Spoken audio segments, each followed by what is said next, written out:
think a lot of people are probably in a position very similar to the one that you just described, which is very dopaminergically driven, permanently chasing distraction, probably when they're on the clock as well as off the clock. Yeah.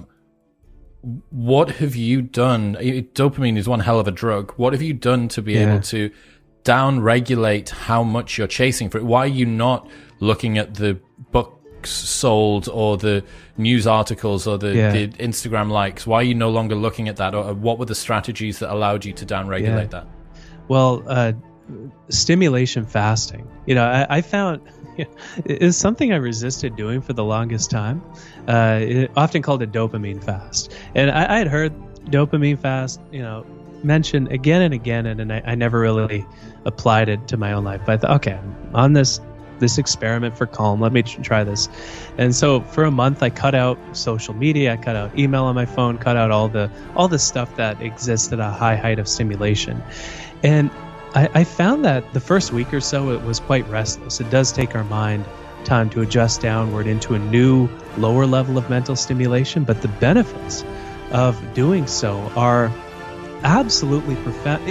And I noticed this in the most simple ways. So, for an example, I would often tend to just a quick social media check or a quick scroll around on my phone between things. So if a meeting ended at 2:55 and the next meeting was at 3, instead of thinking about the meeting, I would scroll for 5 minutes. These distractions kind of filling the gaps of our day like water. One of my friends calls that a holding pattern activity. So I like that. When you're currently just waiting, you're circling the airport, something's about to happen. Yeah. And this is 3 years ago on a Life Hacks episode, and he said, everyone's got a holding pattern activity. And what you want to do is try and make the activity that you use in your holding pattern something that you would want you to do.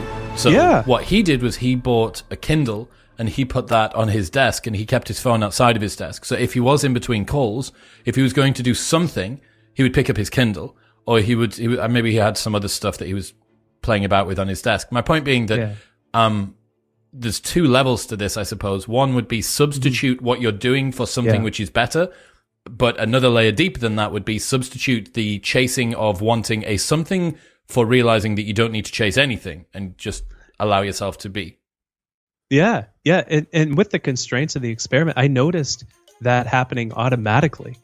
So when I couldn't tend to something, I noticed that I was just managing the receipts on my desk, which had been sitting there for months. This stuff happens automatically in an evening without going on YouTube, because I wasn't allowed. I deleted the app off the Apple TV. I would just scroll around photos and reminisce about old memories. And I think you hit the nail right on the head. We need to substitute activities in for these old activities. So there isn't some hole in our life that just we have to awkwardly try to fill with things in the moment. So ones that allow us to feel connected with others and this sense of pride. I took up piano lessons at the time. My piano is just on the left here. You can see in the video. Very nice. And so now I have something to do when the call ends a bit early, at this lower level of mental stimulation. And a dopamine fast for about a month, it's a pain, but it works incredibly, incredibly well. What's the effect? The effect is we no longer crave novelty nearly as much. Novelty doesn't drive what we do.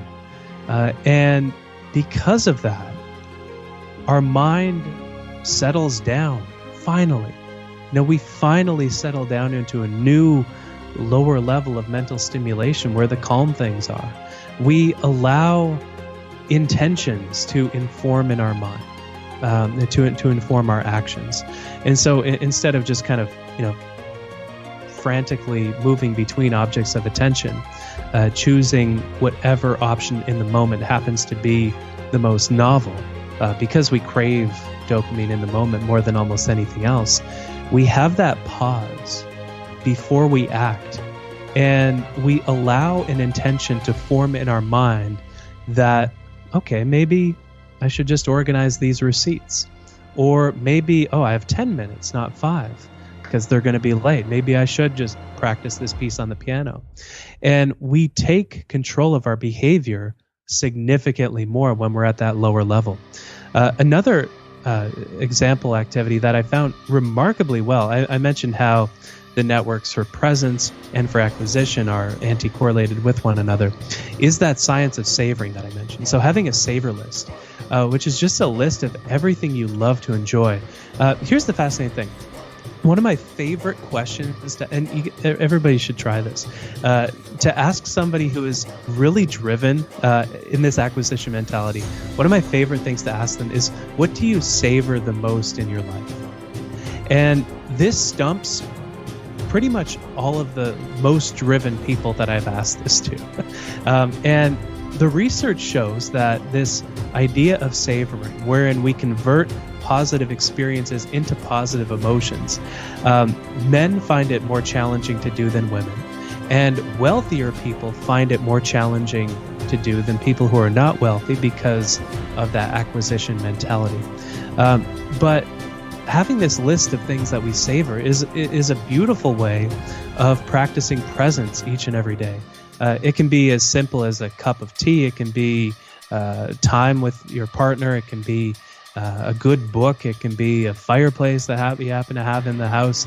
It can be an instrument you love something you love, an album that you love to listen to. Whatever it is you love to savor, make a list and deliberately practice this skill of savoring. Indeed, it is a skill, but what you're really practicing is not only optimizing the enjoyment you get out of everyday experiences, but you're actually practicing this skill of switching over this acquisition network to this here and now network. And the more nimbly you can switch between these two modes, the easier you will find it to be focused and present on whatever it is that you intend to be doing. And so this mental nimbleness that comes from the skill of savoring, indeed it is a skill. We can even savor the past and the future. We can savor the past by practicing, it's called reminiscence, we've all heard the word, but we just relive a positive experience that happened in our past in our mind. And visualize it just for a few minutes. Savoring, we can also savor the future. And it counts as savoring because we do it in the present. We savor the future, it's called anticipation. And we can do this by counting down the days to an event. We can do this by, just talking about some experience that's coming up. But the research shows that counting down the days to an event creates effective memory traces in our mind, kind of a path through a forest that we walk over again, which leads us to enjoy the experience even more when it actually does happen, which it lets us extract more meaning and enjoyment out of our time. So dopamine fasting, savoring, just a couple strategies to different effects, right? Lowering the stimulation level and being able to switch between the acquisition mentality and the present here and now mentality.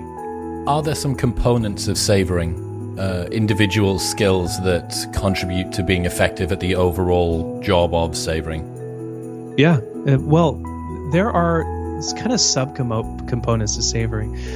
So luxuriating is one of these. So think of a cat, So I just got to get, cats are on my mind. We just got a kitten a few weeks ago. Her name is Eleanor. Think of a cat soaking in the sun, luxuriating in the sun. That's one way we can savor an experience.